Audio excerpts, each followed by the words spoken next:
میرے محترم سامعین اور ناظرین، آج ہمارا ویڈیو کا ٹاپک ہوگا کہ روزہ کن چیزوں سے ٹوٹ جاتا ہے۔ میرے محترم سامعین، روزہ ایک بہت بڑی عبادت ہے۔ ہمیں سیکھنا چاہیے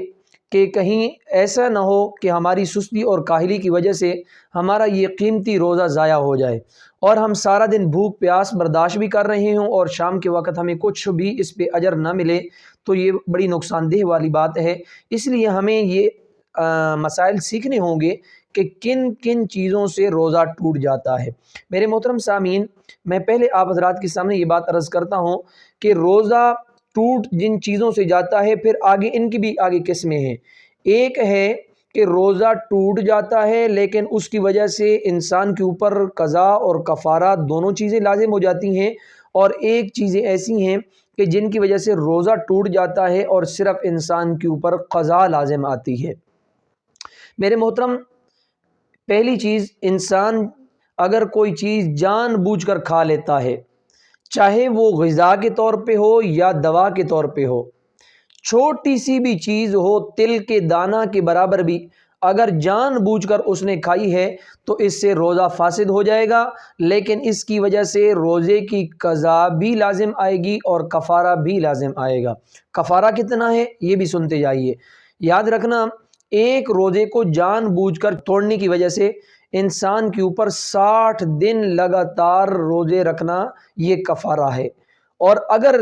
60 دنوں میں سے ایک دن بھی اس نے درمیان میں مس کیا، پھر دوسری مرتبہ نئے سرے سے اول سے روزے رکھنا شروع کرنے پڑیں گے، تو یہ کفارہ ہے۔ تو جان بوجھ کر اگر کوئی چیز کھائی ہے، چاہے وہ غذا کے طور پہ یا دوا کے طور پہ، اس سے روزہ فاسد ہو جائے گا اور اس سے قضا اور کفارہ دونوں لازم آئے گی۔ دوسری چیز، اگر کوئی انسان اپنی بیوی سے صحبت کر لیتا ہے جان بوجھ کر، اس کی وجہ سے انسان کے اوپر قضا بھی آئے گی اور کفارہ بھی آئے گا۔ قضا بھی آئے گی اور کفارہ بھی آئے گا۔ قضا یعنی ایک روزہ اس کے بدلے میں، اور کفارہ 60 دن لگاتار اور روزے رکھنے ہوں گے، یہ ٹوٹل 61 دن بن گئے ہیں۔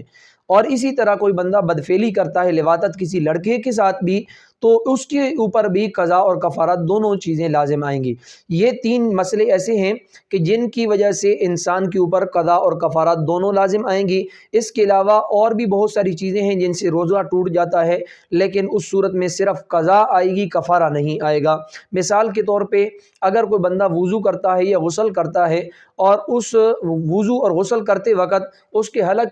حلق سے نیچے پانی چلا جاتا ہے، اب اگر حلق سے نیچے پانی گیا تو پھر روزہ تو ٹوٹ جائے گا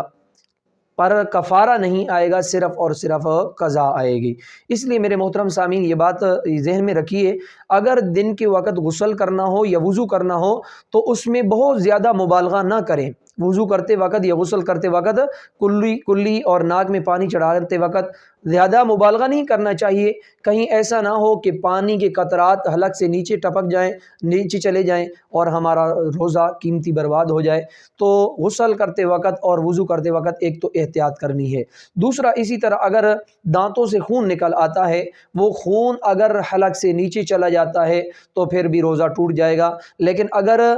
حلق سے نیچے نہیں جاتا، تھوک سے باہر نکل آتا ہے، تو اس سے روزے پہ کوئی فرق نہیں پڑتا۔ اور اسی طرح اگر کسی کی طبیعت خراب ہو جاتی ہے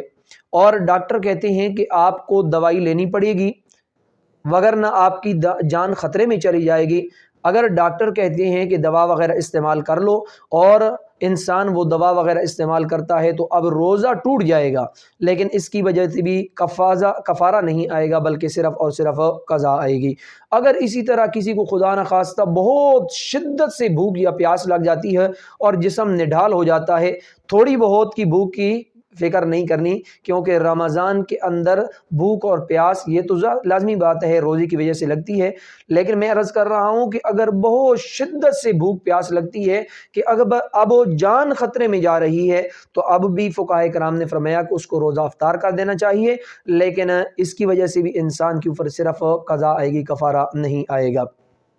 اور اسی طرح اگر کسی کو قے آ جاتی ہے، الٹی آ جاتی ہے منہ بھر کر، تو روزہ ٹوٹ جائے گا، اس صورت میں بھی صرف قضا آئے گی، کفارہ نہیں آئے گا۔ اور اسی طرح اللہ نہ کرے اگر کوئی کسی کے ساتھ زبردستی زنا کر دیتا ہے، جماع کر لیتا ہے، تو اب جس کے ساتھ یہ زیادتی کی گئی ہے اس کے اوپر صرف قضا آئے گی، اور جو زیادتی کرنے والا ہوگا اس کے اوپر دونوں چیزیں آئیں گی، قضا بھی اور کفارہ بھی۔ اللہ تبارک و تعالیٰ سے دعا ہے اللہ تبارک و تعالیٰ ہم سب کے رمضان المبارک کے یہ قیمتی روزے اپنی بارگاہ میں قبول و منظور فرمائے اور ہم سب کے لیے اخروی نجات کا ذریعہ بنائے۔ وما علینا الا البلاغ۔ تبارک الذی نزل الفرقان